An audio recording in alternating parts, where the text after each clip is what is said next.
కోకిల, ఈ పువ్వులన్నీ ఎందుకు తీసుకొచ్చానో తెలుసా? ఎందుకు? పువ్వులు, కమలం లాంటి నీ ముఖం రెండూ ఒకటే అని చెప్పడానికి. ఎలా ఉంది ఈ కుక్కటేష్ డైలాగ్? హేయ్ కుక్టేష్, ఏం చేస్తున్నావు అక్కడ? ఏంటి చిన్నయ్య గారి గొంతులా ఉంది? వస్తున్నానయ్యా. చెప్పండి అయ్యా. ఏం జరుగుతుంది అక్కడ? ఏదో సరదాగా మాట్లాడుకుంటున్నామయ్యా. అవునా? ఆ, సూపర్ గా నటిస్తున్నావు. ఏంటి, పెళ్లి చేసుకోవాలనుందా? అయ్యా నా దేవుడా, ఏదో తమాషాగా మాట్లాడుతున్నాను. నన్ను క్షమించి వదిలేయండి అయ్యా. కోకిల కావాలా పని కావాలని అడిగితే నాకు పనే కావాలంటానయ్యా. హా, మరైతే ఈ పూలని ఏం చేస్తావు? మీ పాదాల దగ్గర పెట్టి పూజ చేస్తానయ్యా. ఆహా, ఆ. అలాగా? ఓకే ఓకే, ఆ. సంతోషంగా హ్యాపీగా ఉండు. ఓకే కోకిలా. అయ్యే బాబోయ్, అబ్బా బాబోయ్, చాలా థ్యాంక్స్ అయ్య గారు. ఏదో ఒకటి చేసి పెళ్లి చేసుకుందాం అనుకుంటే మధ్యలో మన జీవితానికి ఏదో ఒకటి అడ్డు తగులుతానే ఉంది. ఇదిగో చూడు, ఇక మీదటైనా కాస్త తగ్గు. తగ్గితే నిన్నెలా లైన్లో పెట్టగలరు? అమ్మో చెల్లెమ్మ వస్తుంది.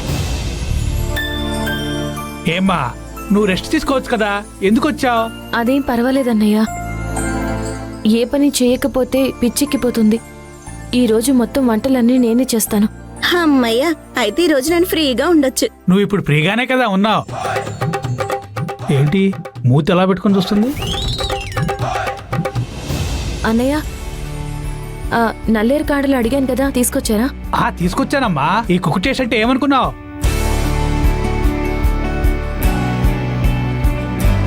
ఇవిగమ్మా. సరే అన్నయ్య, అయితే నల్లేరు పచ్చడి చేసేద్దాం. తర్వాత ఇంకేం చేద్దాం? అవును, ఇంకేం చేద్దాం? పునుగులు పులుసు చేద్దామా? అదేంటమ్మా కొత్తగా ఏదో చెప్తున్నా? మా ఊళ్ళో ఎప్పుడు చేసుకుని తింటూ ఉంటాం అన్నయ్య. పునుగులు పులుసు అంటారు. అద్భుతంగా ఉంటుంది. అమ్మా, నా జీవితంలో ఇవన్నీ తెలియదమ్మా. తర్వాత పెసరపప్పు పాయసం. అబ్బా సూపర్. అన్నయ్య, ఆ బాండి పెట్టండి.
అమ్మా, నువ్వు సైలెంట్గా ఓ పక్కన కూర్చోవచ్చు కదమ్మా.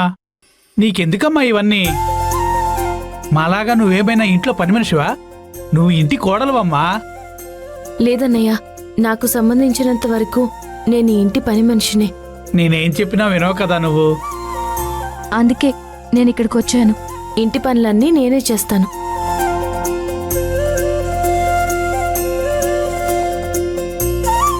ఆహా, పులుసు వాసన అద్భుతంగా ఉందే. జాగ్రత్తగా పక్కన పెట్టమ్మా. ఈ ఇంటెల్లుడు కోటి ఉన్నాడు కదా, ఈ వాసనకి తట్టుకోలేక మొత్తం పురుగులన్నీ తనే లాగిచ్చేస్తాడు. నల్లేరి కాడల పచ్చడి, పెసరపప్పు పాయసం, పునుగుల పులుసు, ఇవన్నీ ఈ ఇంటి వాళ్ళు ఇంతవరకు రుచుడలేదమ్మా. అమ్మా నీలవేణి, ఇవన్నీ అందరికీ నచ్చుతాయమ్మా. ఏంటమ్మా ఏం మాట్లాడవు? అందరికీ నచ్చుతాయా అన్నయ్య? ఏం మాట్లాడుతున్నావమ్మా? ఖచ్చితంగా నచ్చుతాయి, దాంట్లో డౌట్ ఎందుకు నీకు?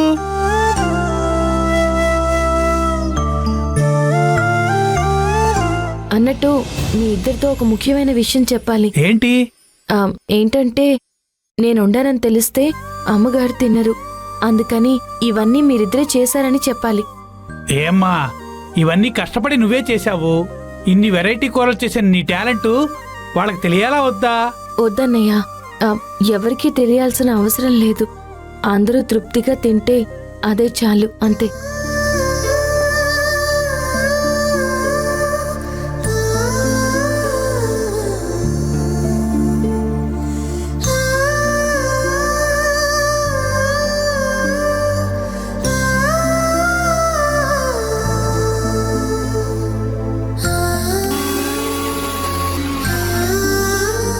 సరే, ఇవన్నీ తీసుకెళ్లి డైనింగ్ టేబుల్ మీద పెట్టి తినడానికి అందరినీ పిలవండి. అలాగేనమ్మా. అక్క, స్టవ్ మీద నుంచి జాగ్రత్తగా దించి తీసుకెళ్ళు. అమ్మా నీలవేణి, కనీసం ఈ పెసరపప్పు పాయసం అయినా నువ్వు చేశావని చెప్తానమ్మా. ఏం వద్దు, మీరే చేశారని చెప్పండి. వెళ్ళండి. మంచి కాలం లేదనుకుంటా. ఇది తీసే అక్క. ఇది జాగ్రత్త జాగ్రత్త జాగ్రత్త జాగ్రత్త.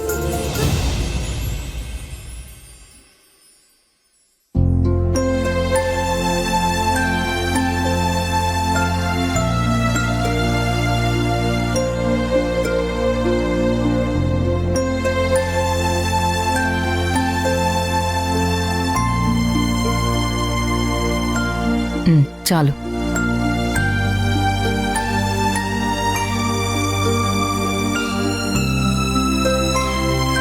చాలు చాలు.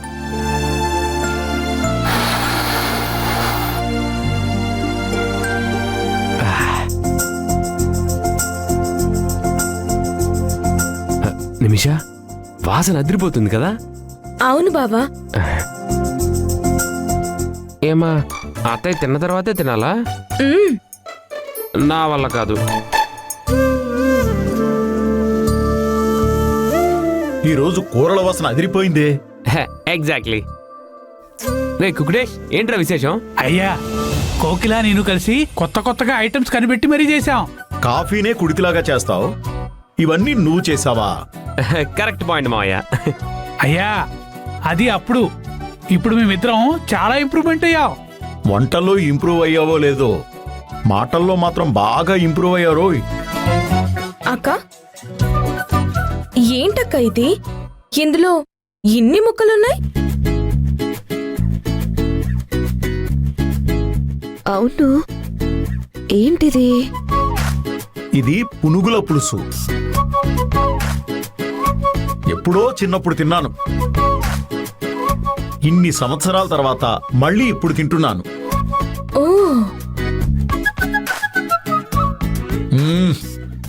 ఆహా, ఏమి టేస్టు! ఎన్ని సంవత్సరాలైంది